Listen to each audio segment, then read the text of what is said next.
तो वंदे मातरम के 150 साल पूरे होने के मौके पर बीजेपी देश भर में लगातार कार्यक्रम कर रहे पीएम नरेंद्र मोदी की ओर से कहा गया साल भर इसे लेकर कार्यक्रम आयोजित किए जाएंगे। राष्ट्रगीत की क्या महत्ता होती है, किस तरीके से हमारे देश को लेकर के इसमें तमाम कार्यक्रम होने चाहिए, बीजेपी की ओर से लगातार ऐसे कार्यक्रम किए जा रहे हैं। और अब रुक करते बिहार का, जहां सीएम योगी आदित्यनाथ पहुंचे हुए हैं। दूसरे चरण के चुनाव प्रचार में लगातार वो जुटे हुए हैं, उनका संबोधन जारी है। भोजपुरी के लोकप्रिय कलाकार श्री विनय बिहारी जी, विधानसभा के प्रभारी श्री आनंद सिंह जी, संयोजक श्री विजय पांडे जी, जिला मंत्री कौशल किशोर पांडे जी, लोरिया नगर मंडल अध्यक्ष प्रदीप मिश्रा जी, जिलाध्यक्ष हम मुकेश मिश्रा जी, जिला महामंत्री जनता दल यो सुरेश गुप्ता जी, शंभू कुशवाहा जी, रूपक श्रीवास्तव जी, दीपक मिश्रा जी और भारी संख्या में उपस्थित लोरिया विधानसभा क्षेत्र से एनडीए के प्रत्याशी श्री विनय बिहारी जी को अपना आशीर्वाद प्रदान करने के लिए उपस्थित बहन और भाइयों, मैं सबसे पहले मां जानकी और महर्षि वाल्मीकि की परंपरा से जुड़ी हुई इस पावन धरा को, जिसे अनेक ऋषि मुनियों ने, महापुरुषों ने अपनी साधना से, अपनी सिद्धि से पवित्र किया है, ऐसी पावन धरा को कोटि कोटि नमन करते हुए आप सबका मैं हृदय से स्वागत करता हूं, अभिनंदन करता हूं। बहनों और भाइयों, आज एक पवित्र दिन है।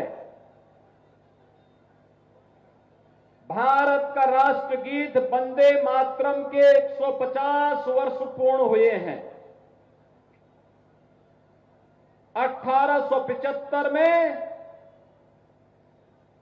बंकिम चंद्र चट्टोपाध्याय ने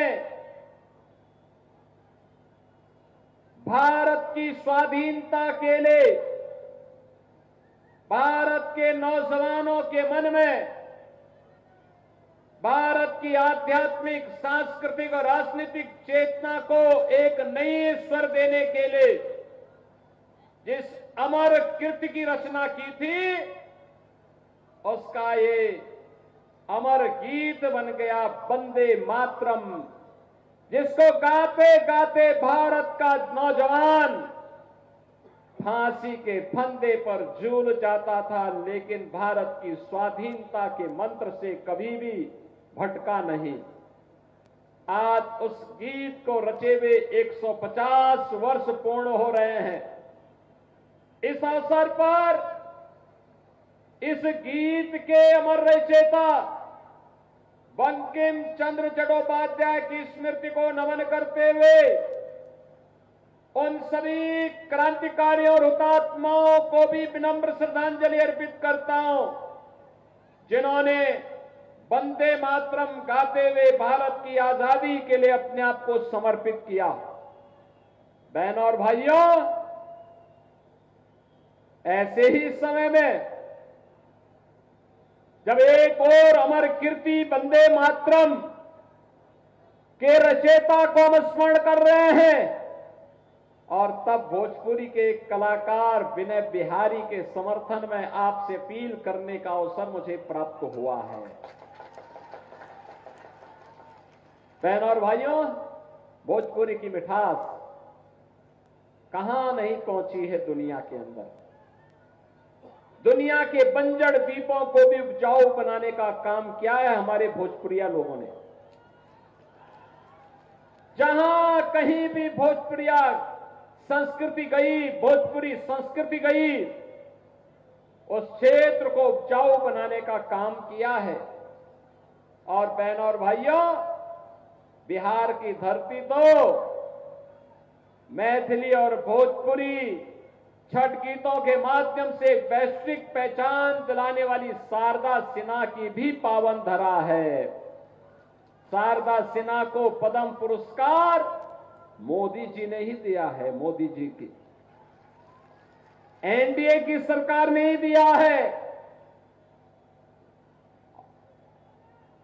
कल मैं देख रहा था बिहार के अंदर, बिहार की माताओं, बिहार के नौजवानों, बिहार के अन्नदाता किसानों का उत्साह, क्या झूम करके एनडीए के समर्थन में उनका वोटिंग हुआ है।